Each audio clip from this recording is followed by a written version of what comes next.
Om Asato Ma Sadgamaya Tamaso Ma Jyotirgamaya Mrityorma Mrutangamaya Om Shanti Shanti Shanti. O Lord, please lead us from unreality to the reality, from ignorance to the knowledge, and from death to immortality. Oh, peace, peace, peace. Dear devotees, today we are having a interesting topic. As you all know, embracing the unseen, a journey into the depths of faith. So basically, today we will be discussing on the idea or the definition of and the importance and the role of the faith in one's own life. I mean, though it is the English translation of the Shraddha is the faith, but when we go deeply, actually, when we see the etymological meanings and all, according to me, and even did Swami Vivekananda mentions that the faith is not the good translation or the right translation of the Shraddha, but there's the only possible available translation in the English.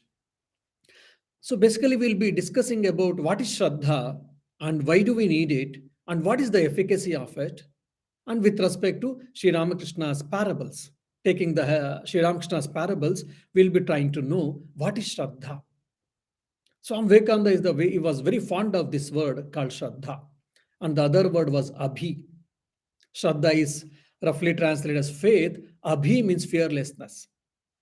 So the whole teachings of Swami Vivekananda can be boiled down to these two words.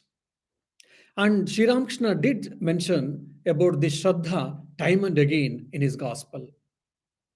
If you get this Shraddha, if you get the faith, then it is much easy for us to progress in the spiritual life or to have the realization or to have the experience of the self or experience of the God.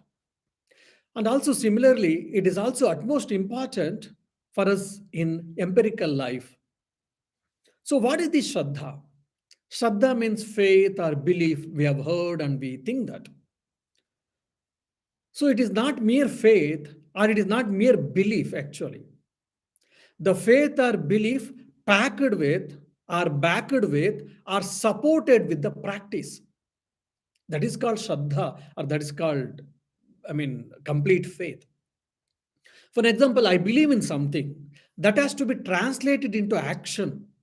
I just believe God exists, I believe, but all my actions contradict that faith or that belief. That should not be.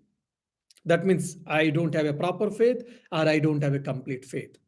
Or according to scriptures, it is not faith at all. It is just opinion or it is a perception.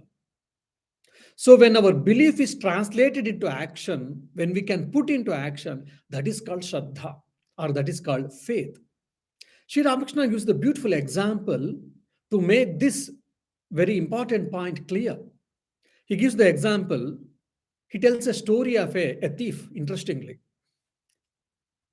A thief, he heard someone discussing that, okay, in such and such a person's house, there's a huge amount of gold and money. Now, the thief heard this. He overheard this conversation between two people. And now the thief has gone back to his home and is resting. It is evening and slowly night is approaching, but he is becoming restless. Why? How, when I can go to their house and how can I plunder the wealth and how can I make that wealth, their wealth of mine? So this is what Sri Ramakrishna gives the example. He will be so restless. How can I go? When can I go? And when can I get that wealth? And when can I make someone's wealth of mine? Or when can I make my wealth someone's wealth? So he heard someone's words. He believed in it.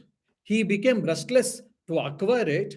And he makes utmost try, or it makes a lot of attempt. He makes a lot of attempts to make the gold or the wealth of his. So the faith has been translated into action here.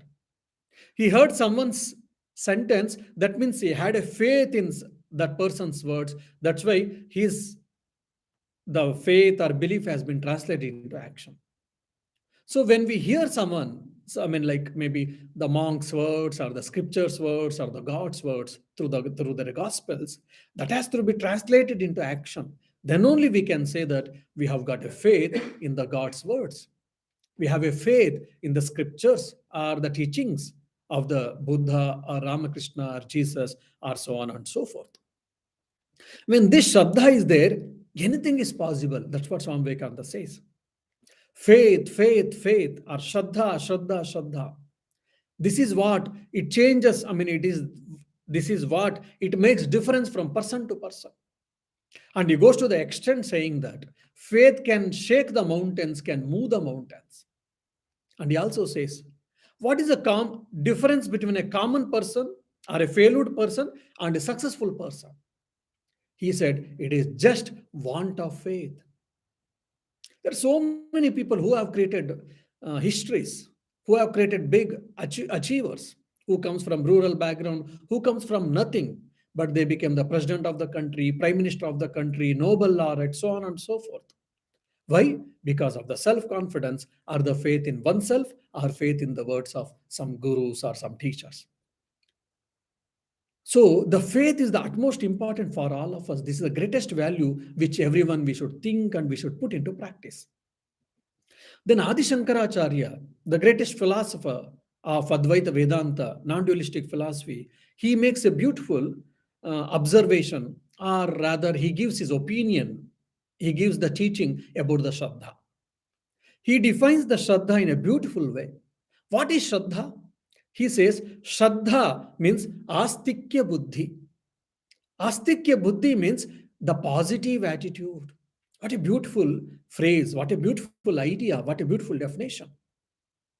Shraddha means positive attitude. Trying to see the positive things in everyone and in everything.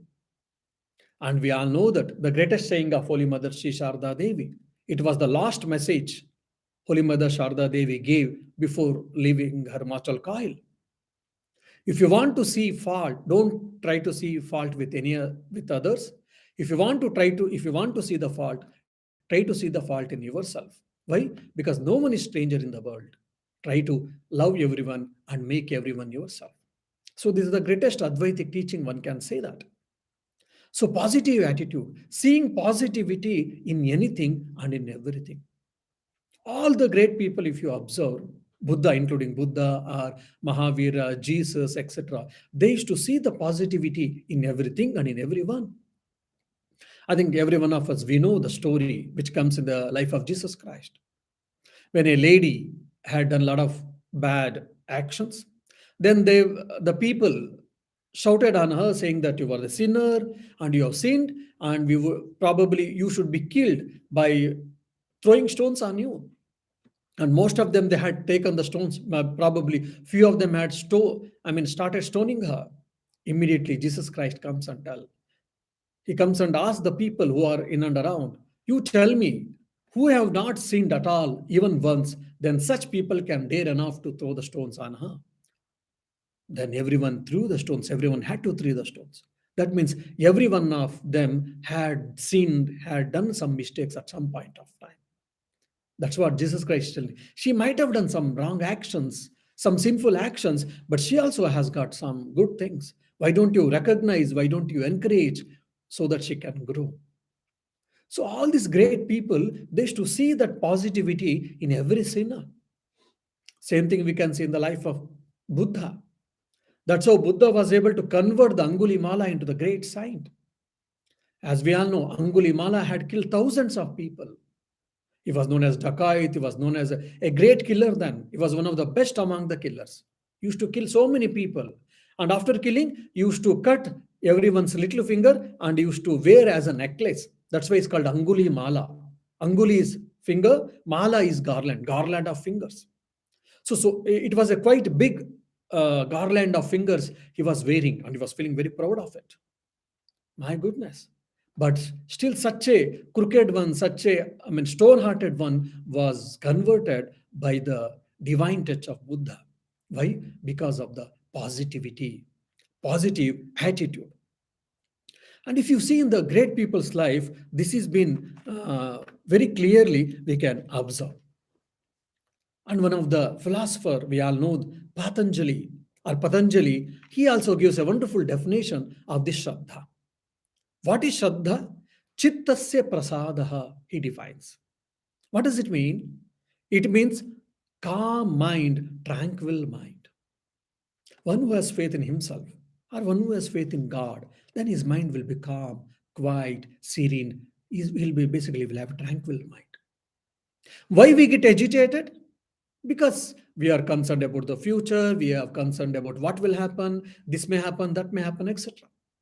But when I have got a confidence in me, I feel that okay, whatever it may come, let it come, I will face it because I have got a strength, I have got enough energy to face the things. So he's calm, he's quiet, he's serene, he's not agitated. His mind doesn't get agitated. Or one who believes in the God, Almighty is there, divine is there, he will look after me. So why should I boggle or why should I think unnecessarily? So again, either when he's believing in the God, his mind is not agitated. He doesn't think about future, he doesn't think about tomorrow because God is there to take care of me if anything happens. That's why his mind will be calm, quiet, serene. This is called Chittasya Prasada. For an example, we can see in the life of Holy Mother. After the demise of Sri Ramakrishna, Holy Mother was left free. I mean, no one used to take care of her. So, whatever the small portion of the house, Sri Ramakrishna's property, ancestral property was there, it came to Holy Mother. Just she stayed, and even she didn't have proper clothing. Saris and all used to be torn, so she used to stitch it, or she used to put knots, and she used to husk the paddy, and she used to grow some greens. With that, even probably she didn't have money even to purchase salt, forget about spices. Then, but still she went on. And after so many years, things got changed. But again, her mind was never agitated. Her mind was not, what do you say, stressed. She was happy. Why? Because believing in the God. Sri Ramakrishna is there. Our mother Kali is there. She will look after me. Why should I boggle? Whatever it comes, let it come. Prasada buddhi. That is what, this is the God's will. So when we can understand the God's will and when we can get tuned with the God's will or with the cosmic will, then we don't have our individuality in that way, as a resistance. Then we will have a tranquil mind. We will have a calm mind. That's what Patanjali is saying. And the Vyasa, the Veda Vyasa, while writing a commentary on this Patanjali Sutra, he makes a beautiful observation or a definition or explanation on this Shraddha. What is Shraddha? He says that just like mother's womb protects the child, mother's womb takes care the child. So similarly, the Shraddha is like a mother. It protects every yogi or every person and explicitly yogi. Why? Because of the Shraddha, his progress will be faster. He will be protected by Shraddha. Now, Sri Ramakrishna says that if this Shraddha is there, this Shraddha is not that easy to get. Once you get this Shraddha, once you attain the Shraddha, then the self-realization or God realization or reaching our final goal will be much more easy. That's what Sri Ramakrishna says through his teachings. And he gives a beautiful, very funny example actually, though it is very, interesting. He gives a example of, he narrates a story of a milkmaid. Once, one milkmaid used to bring the milk to, in those days, there were no dairies and all. So people from villages, they used to come and sell the milk in the cities. So one temple, small temple, the nearby one village, the lady who used to, milkmaid lady, she used to bring the milk for every day for puja purpose, for worship purpose. But while coming from her village to this temple, there was a small stream. In the summer and winter, there was not an issue because it was to be less water. Most of the time, she was able to walk. She was able to cross the river, that stream, by walking. But in the rainy season, it was not so. It used to be, I mean, good amount of water used to be there, force used to be there. So she needs some boat always. And rainy season, many times because of the heavy rains, in India there will be heavy rains. So because of the heavy rains, the water amount quantity was also more, and even though it was heavy force. So many times because small boats used to be there, it was difficult. The water current across the water current, it used to be difficult. That's why many, I mean, boatsmen were reluctant to take the people. Hardly people, very few boatsmen used to take, and only one or two people used to come. They will not get enough money, so they were also not interested. So many times she had to wait for the boatman so that let people come so that we can go and we can cross the stream. As a result, she was getting late for supplying the milk to the temple. It happened for few couple of times. One day the priest got annoyed and he said, "Look, lady, you are coming late. Because of this, I am unable to start my worship. Because without milk, I cannot start my worship. So worship is getting late, which is not right. If you can't bring on time, please tell us. We will stop from you. And instead of that, we will try to purchase the milk from someone else." She said, "Sorry, this is the only one of the main income for my life. Please don't do this." He said, "Well, fine, we don't want to do it, but kindly bring the milk on time." She said, "Sir, it is not that I don't want to come on time. I would like to come. But as you know that the stream is overflowing, so boatsmen are not ready to take us from the other side, from my village side. That's the reason it is getting late." And he made a general comment. It was because he was a Pandit, he had studied scriptures and all. "Oh, by taking the name of the Lord, one can cross the samsara, Bhavasagara. That is the ocean of samsara. That is the cycle of birth and death. People can cross that itself. Then can't you cross this small stream by taking the Lord's name?" And well, now this lady, for God's sake, and she was lucky enough, she had never read any scriptures. She was illiterate and poor lady, and she had a high regard for this priest because she knew that he has studied scriptures, he has got, I mean, a lot of wisdom. And she had that innocence, basically, simplicity and innocence. When that priest said, "By taking the Lord's name, easily you can cross the stream," then she took it literally. She had so much faith in the words of that priest. She believed and she accepted. And the same immediately when she was returning from the temple to the village, her village, she started repeating the Lord's name and she started walking. She was able to walk on the stream without any help of boat. Few days over, and she's on time now. The priest, he thought, "Look, because I told her that we will cancel the order with you, that's why she's on time. Ah, there's a way we have to teach the people lesson." He was thinking, and he expressed with her, "Oh, because I told you that I will cancel the order, that's the reason you are coming on time now, you see." But that lady said, "Sir, please excuse me. It is not so." "Then how are you able to come? Don't you have any problem of the boats now, boatman?" She said, "Maybe, but I don't need any boatman now." Then the priest asked, "Is it? How is it that?" She said, "As you said, sir, I'm taking the Lord's name and I'm able to walk on the river and I'm able to come." He heard, he couldn't believe it. Though, yes, we have heard in scriptures, I have read in Bhagavata, Ramayana, Mahabharata. Is it possible? Such a illiterate lady, she's a poor lady, she doesn't know anything. Is it possible? Then he counter questioned, "My dear lady, are you not kidding with me? Are you telling the truth?" She said, "Yes, sir. Why should I tell lie with you?" Then he said, "Maybe, yeah. Oh, I've got so much power." That's what he thought. Then, but somehow still he was not able to accept it. He said, "I would like to see. So, will you mind to wait for my finishing puja?" She said, "Okay." And he finished his puja and he gave some prasad, offerings. Both of them they ate, they washed their hands, and they came now near the stream. And she normally, naturally, she took the name of the Lord and she was able to walk, and she's walking on the river, the stream.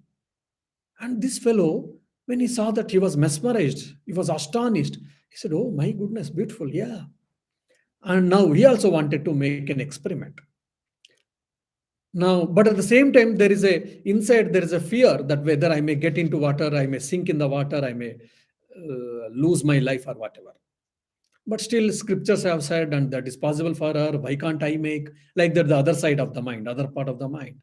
So slowly, is trying to lift his cloth, his dhoti, and is trying to walk on the water, and is not able to. One step, second step, and he is not able to walk, and is coming back because he's getting inside the water. By the time, already more than half of the distance she had covered milkmaid, and she turns back and she sees the plight of this priest, and she makes a laughing, she makes just a comment, Sir, your mouth is repeating the Lord's name, but your hands are lifting the dhoti. How is it possible? That means you don't have a faith in the Lord's name. So that is not possible, sir. Like that, she made a comment, very interesting and very valuable. She made a comment and she walked. Smilingly, she walked. Now you see, this priest has studied, he knows Sanskrit, he has studied scriptures, he is well versed in scriptures. She is ignorant lady, illiterate, she doesn't know even to read and write. She can't even sign her name, but still she had that faith in the words of the guru or the priest or in the or in the Lord. That's why she was able to walk easily. So faith can create miracles. Faith can bring a big change in all of our life. That's what Sri Ramakrishna says. So if we can have the faith in the either the words of scriptures or the words of gurus or the great people, saints, or in the God, then definitely a lot of miracles can come in our life, and a lot of changes can come in our life, and our spiritual progress, or our handling our day-to-day challenges, problems becomes much more easier. We have got a lot of resistance actually. We may say our intelligence, we may say thinking, we say we are very commonsensical, we say all these things. In the name of all these things, of course, we need all these things, no doubt. But in this name, there's a lot of resistance in the faith. But when the faith has been completed, when it is matured, all these logics goes away or it gets side, and only the faith stands. So that's what Sri Ramakrishna says. If you have got that faith, unflinching faith, then know it for certain. You are the next, you are just one step below the God or the final realization or final experience of God. And that is not that easy to get it. We have to strive to get that faith according to Sri Ramakrishna. And he makes a, and I think even also in the Bible also, there's a beautiful saying that if you have got that faith, you can, what you say, you can achieve many things. Now, this faith, when we study Sri Ramakrishna's teachings, this faith can be probably classified, and the nature of the faith, it can be classified into four groups. One is the faith on the God, the belief, the faith on the God. This is one type of faith. Most of the devotees, theistic mindset people, they all believe. The second is some say that, okay, I don't believe in God, but I believe in my teacher. I believe in my guru, his words, his teachings. So the belief or the faith in the words of the guru or teachers and in the scriptures. The third type of faith is what? Faith in oneself. This is called self confidence. Faith in oneself. I can do it. I can do it. I will do it, definitely. And the fourth faith, which is very important, which is part of modern moral philosophy, that is the faith in the values, faith in the goodness. I believe that, yes, by practicing the truth, it is good. In the compassion, or in the genuineness, or in the truth, or in the control of the mind, or in the, what do you say, gentlemanliness. So, higher values, with the higher values, I believe in the higher values, the necessity and the importance. So, the faith can be classified into these four types of faith. The one first faith is the faith is belief in the God. The God exists and he's taking care of me.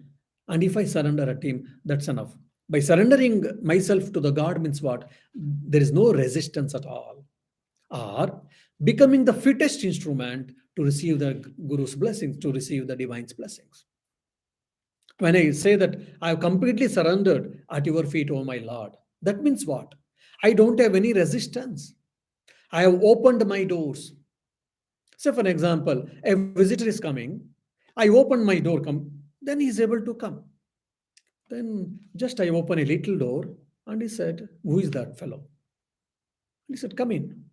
And now only some portion of the door is opened, so he has to struggle to come inside. That means because there is resistance, the openness is less. And very little we have opened and we are asking, "Hello, come on, come inside, come inside." He says that you open the door properly, then only I can come inside your house. Otherwise, I can't creep in. So this is what happens when our faith increases more and more in the God, with the God. Then what happens? The door gets opened more and more widely. That means there will be less resistance. That's why Holy Mother says beautifully, the grace of the Almighty is ever flowing. She gives the example of Malaya Maruta. It is ever flowing always, but only one has to prepare oneself to receive the blessings, to receive the grace of the divine. So, what is that? What does it mean? That means the God's grace is ever flowing always. Only we should become fit enough to receive the divine grace. There's a beautiful story actually. I mean, three people, they belong to three religion. They were, one is from Hindu faith, the other is from Islam faith, the other is from Christian faith. The three guys were going on the boat ride, and because of heavy cyclone effect, there was a lot of uproaring waves, and the boat tilted down, or the boat became upside down. Now all the three are getting sinked in the water. The Christian person, he prayed, "Oh God, oh Jesus, where are you? Please come and protect me." Jesus came and he protected him. Then similar, the Muslim person, he said, "Oh Allah, where are you? Please come and protect me." He came and he was protected. Now Hindu, he prayed for Rama, "Oh Rama, please come." Then Rama was about to come. I mean, he didn't had a patience, and he said, "Oh Shiva, please, where are you? Please come." Then Rama went back, Shiva started coming. Then when Shiva is about to come, then he said, "Oh Durga, where are you? Please come." Then Shiva went back. Durga was supposed to come. By that time, he drowned and he died. And when he went back to the Vaikunta, because he was the follower of Rama, and he asked, "What is it? I was praying and you didn't come and protect me. I got drowned and I died." Rama said, "No, I was about to come, but immediately you switched over your prayer. Then that's the reason I kept quiet." That means, I mean, it's a very funny incident, funny joke it is. But the thing is what? The belief basically. We pray little and we don't wait, and immediately, oh, maybe God is not coming, and we will keep on shifting. Like, for an example, I take one particular brand coffee powder, I taste it, maybe better. Or someone, I heard what someone like Bewley's I take, and afterwards someone said, "No, Nescafe is better." Then I go to Nescafe, and someone else says something else, Lipton is better. Then I keep on changing. That's all we do in the mundane life. But in the spiritual life, it is not possible and it is not advisable. Hold on to one faith, hold on to one God, hold on to one path, and keep on going it. That doesn't mean that we should hate others' faith. We should hate others' God. We should bring down others' faiths, other principles, or no. We should respect every God, every faith, every religion.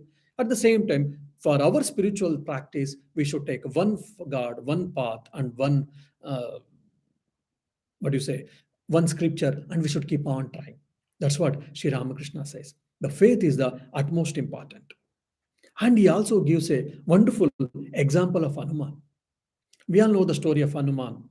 When he wanted to jump from the India to Sri Lanka, he took the Lord's name here, the Sri Rama's name, and he was able to jump from Rameshwaram to Sri Lanka, around 30 kilometers. He was able to jump and he was able to fly in the air, and he went to the Sri Lanka, and he got confirmed that Sita is there, and he flied back again, and he came and informed Rama that Sita is there in the Sri Lanka.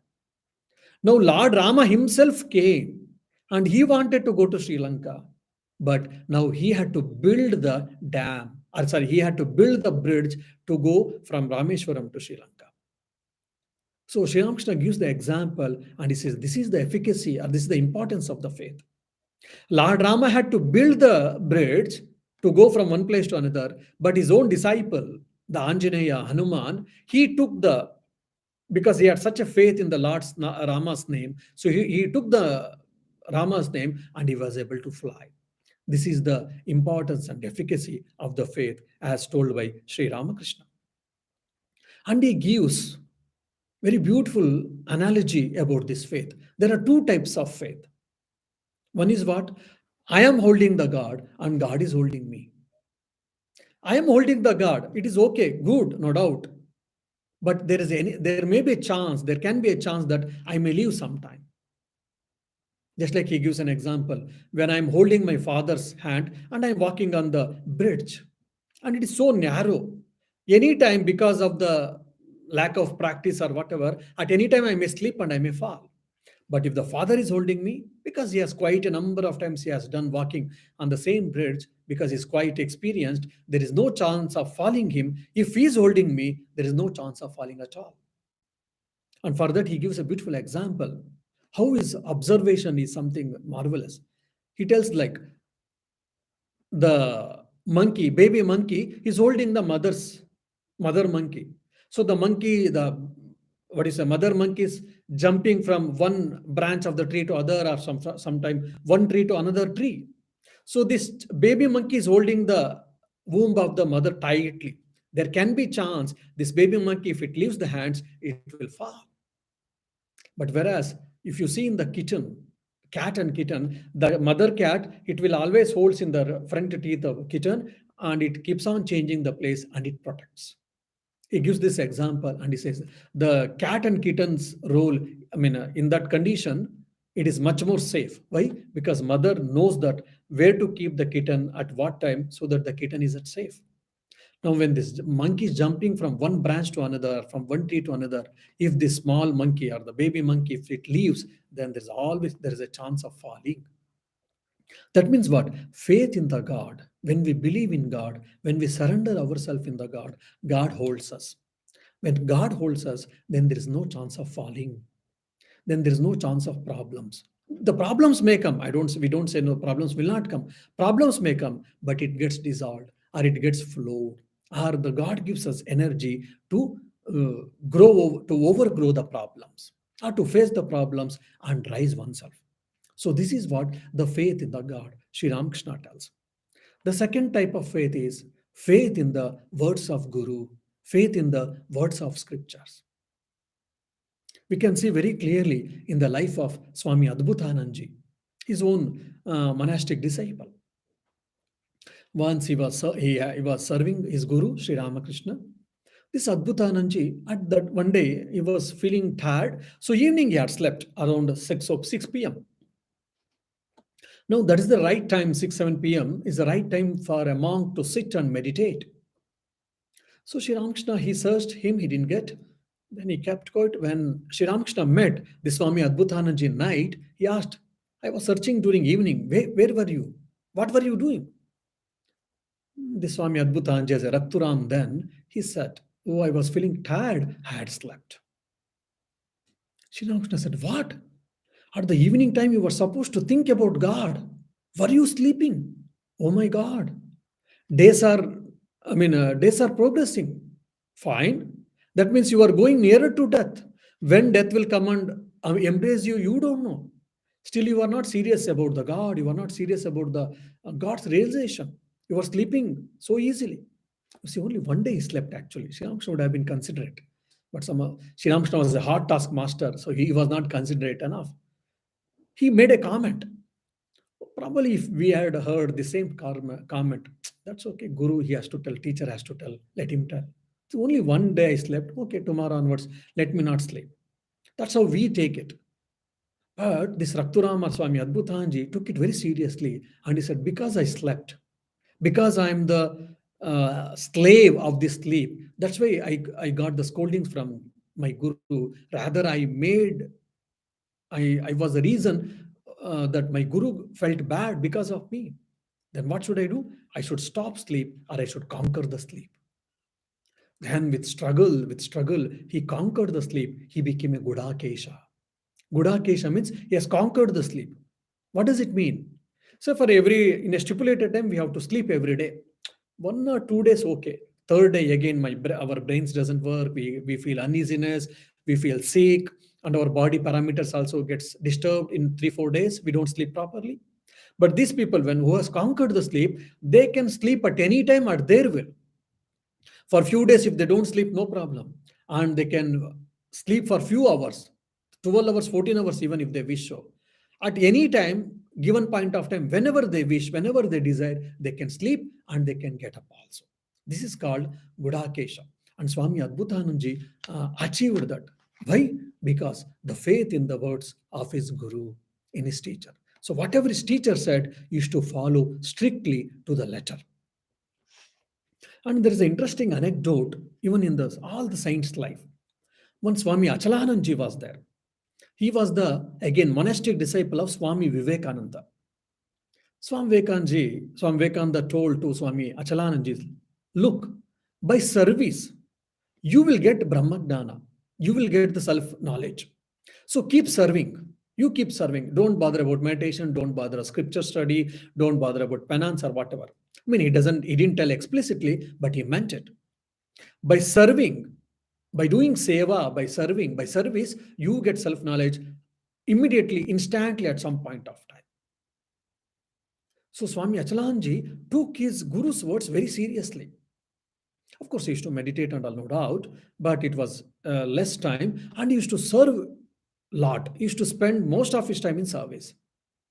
And in our Kashi, in the India, in the northern part of India, we have got Kashi, Banaras, we all know that. There we have got Ramakrishna Sevashrama. We have got a hospital, even today around 300 bedded hospital, freely or with a very meager, like 5 rupees, 10 rupees, we give free service, medical service, all type of service we give. So there, Swami Achalanji was doing service of the patients, like cleaning their excreta, dressing their wounds, whatever is required in operation theater, if there is a necessity, helping doctor, whatever the necessary service was there, he used to do. And by just serving alone, he became the Brahmagnani. He became the knower of the Brahman, knower of the self. He was the knowledge of, he was the self-knowledgeable person. He experienced the self. How? Because his guru had told, serve people, or just you spend your time in service, you will be a Brahmagnani. The same thing we can see in one more disciple, Swami Kalyananandji. He said, Kalyan, forget Bengal, go to northern India, Himalayas. There are so many people are dying, want of medicine, want of health benefits. You go and serve. Now this is not medicine by profession. He didn't know anything. Just he gave little money and Swamiji sent.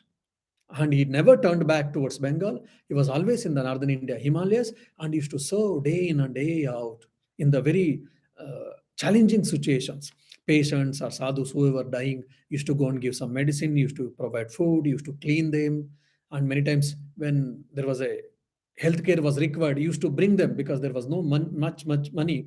So there were no vehicles also in those days. He had to put on his shoulders. He was carrying on the shoulders. While carrying the patient, sometimes they used to do vomit, they used to do loose motion, diarrhea. All this used to fall on the body. He never used to mind. He never left the patient. He never went for cleaning. Rather, just he took him for hours together, walking in the Himalayas to his kutia. He thatched it and used to serve. So by doing that, what happened? He attained again Brahmagnana. He was the knower of the self.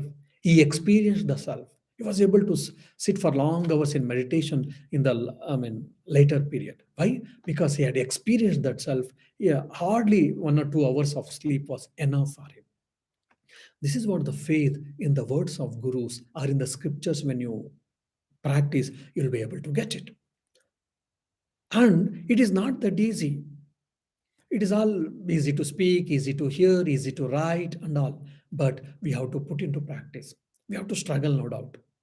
Either in the faith in the God or faith in the Guru's words, faith in the scriptural statements. We all understand, no doubt, but we have to put into practice. So that is not that easy. And now, the third thing, which is very important, the faith in oneself. This is the key. According to Swami Vivekananda, this is the key for our growth. Self-confidence. I can do it. I can't do it. See, just one T, one knot is the difference. I can do it. I cannot do it. Only one knot is the difference. But that small difference makes the difference between heaven and hell. So we need to have that self confidence. How this self confidence is possible? So one of the when I was thinking about this self confidence, I was feeling that who am I? The faith and the belief of who am I, it regulates my self confidence actually.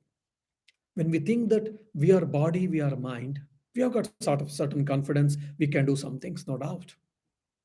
And when we start thinking that I am a mind, like my what do you say attachment, my importance to the ideas, to the thoughts, to the mind, then definitely my energy, my power will get increased.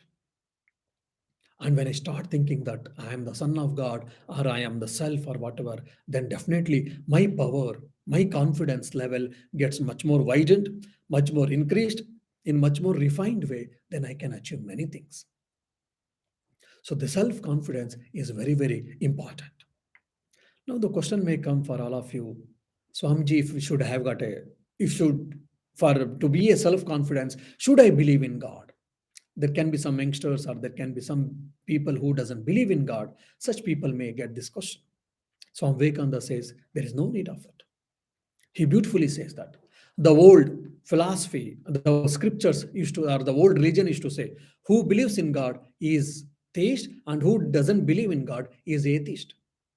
But I would like to say, who believes in himself, who has got self confidence, who believes in himself, he is God theist, and who doesn't believe in himself, he is called atheist. What a beautiful statement again. One who believes, and Swami Vivekananda goes to the extent saying that one who believes in him, he only can believe the God even. If he doesn't believe in himself, then definitely cannot believe the God. Even if he says that, that is only lip service, or just it is mere like a parrot talk, although it is not real. So that's why self confidence, believing in oneself, is the main step or is the root for for the entire belief system. So one should believe in one's own capacity, in one's own potentialities. And that how it comes. That is by knowing one's own strength and one's own weakness. By knowing our strength and by knowing our weakness, only we can get it. It is not that, oh, I can do that or I'm positive about me. Fine, it is to be. And also I should know what are my drawbacks. I should know my strength and I should know my weakness both. Then my progression or my achievements will become very easy. And knowing is the first step. And the second thing is acceptance. Acceptance is the utmost importance. I know that I am short tempered, but are you able to accept? Yes. If you accept, then your progress has been started. And to control the short temper, the defect, whichever I have got, the weakness I have got, it becomes much more easy. I am, I can do many things, no doubt, but I'm too emotive.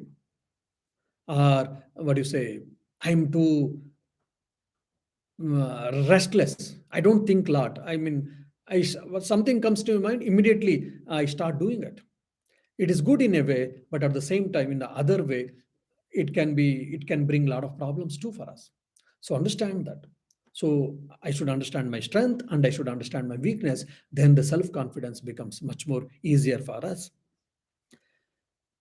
And when we think about this self confidence or about achievements and about our success and failures, generally we keep saying that, oh, I come from rural background. I come from poor background. My parents were not such good. I don't come from such a good family. So, I mean, that's the reason I was not able to be a very successful person, or I couldn't do this, I couldn't do that, I couldn't learn, I couldn't go to well established universities. Just had to study in a simple college, simple normal university. That's why I'm a mediocre person. All these things we keep on making comments because of hereditary, because of genes, and because of my parents, because of my upbringing, or because of my society where I was. All these things. Yes, all these things, it matters in our life, no doubt, but it is not the only thing.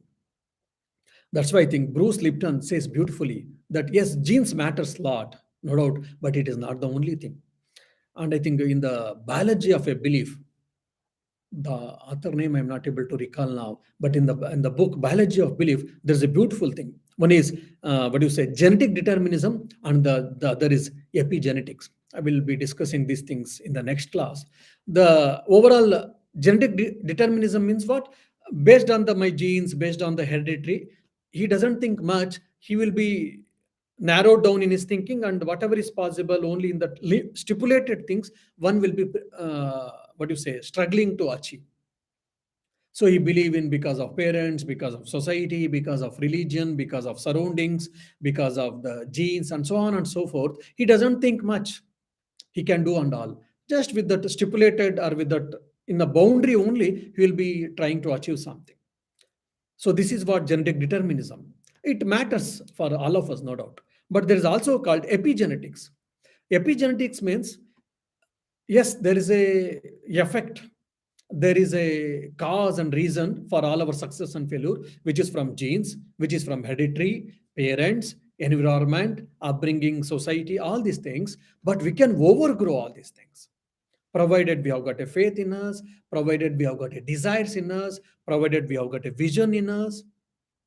Then we can overgrow and we can achieve many things, and we can achieve anything whatever we wish. This is called epigenetics.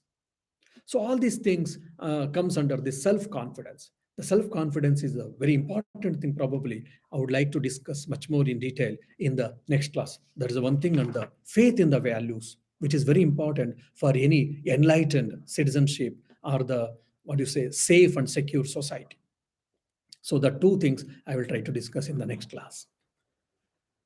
Om Shanti Shanti Shanti. Harihi Om Tat Sat. Shri Ramakrishna Arpanamastu.